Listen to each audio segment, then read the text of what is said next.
Minasan konnichiwa ခုဒီဗီဒီယိုလေးတော့မှာတော့ undo try ပုံပို့ရဲ့ grammar 125အနေစာပြီးတော့မှရှင်းပြပေးမှာဖြစ်ပါတယ်။ကဲ125မှာကြည့်မယ်ဆိုလို့ရှိရင်တော့ dato e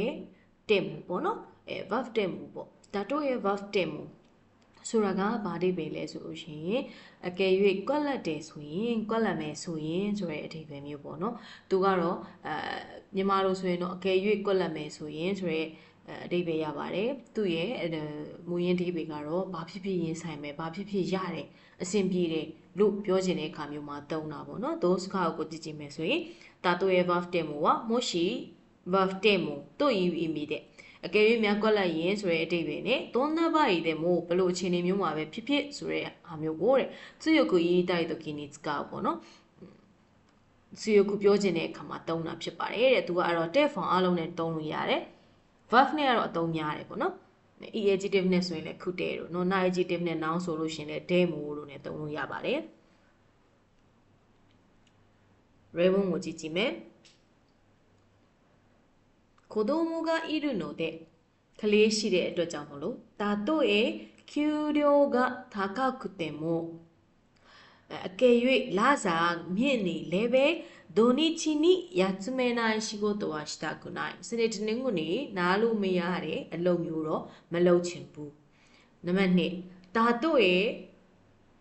遠く離れても離れていてもအဝေးကြီးဝေးနေလည်းပဲအကယ်၍အဝေးကြီးဝေးနေလေပဲခီမီနိုယူဂျော်ဝါမင်းရဲ့တငယ်ချင်းတန်ရောစင်ကမင်းနဲ့တငယ်ချင်းတန်ရောစင်မင်းရဲ့တငယ်ချင်းမြစ်တာပေါ့နော်အဲ့ဒီဟာက case တဲ့ဝါဆိုတဲ့နိုင်လုံးဝမမေ့ပါဘူး3番たとえどんなに困難でもအကယ်၍ဘလောက်တောင်困難ဆိုတာကအခက်ခဲတွေကြုံနေလေပဲနော်ချိုမိုရမ်မာနိုစန်ချောနီ立ってみたいと思っているချိုမိုရမ်မာဆိုတဲ့တောင်ပေါ့နော်အဲ့တောင်ထိ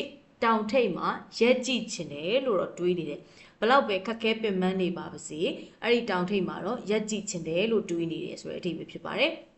4番たとえどんなに小さい子供でもအကယ်၍မြန်ဘလောက်ပဲငယ်တဲ့ကလေးပဲဖြစ်ပါစေ悪いことをしたらのမကောင်းတာကိုလုပ်တယ်ဆိုရင်နော်謝らなければならないことをမတောင်းပန်ရင်မရဘူးဆိုတာကို教える必要があるသင်ပေးဖို့လိုအပ်တယ်ကလေးဘလောက်ပဲအရွယ်ငယ်ဘလောက်ပဲအသက်ငယ်မကောင်းတာလုပ်ရင်မတောင်းပန်လို့မရဘူးလို့ပြောတင်တယ်ဒီလိုမျိုးပြောထားတာဖြစ်ပါတယ်အကယ်၍များဘာပဲဖြစ်နေဒီလိုလုပ်ရမယ်ဒီလိုလုပ်တင်တယ်ဒီလိုပဲလုပ်ချင်တယ်ဆိုတဲ့ဟာမျိုးမှာပြောတဲ့အခါမျိုးမှာတာတိုရဲ့ verb တက်မှုနဲ့သုံးလေးရှိပါတယ်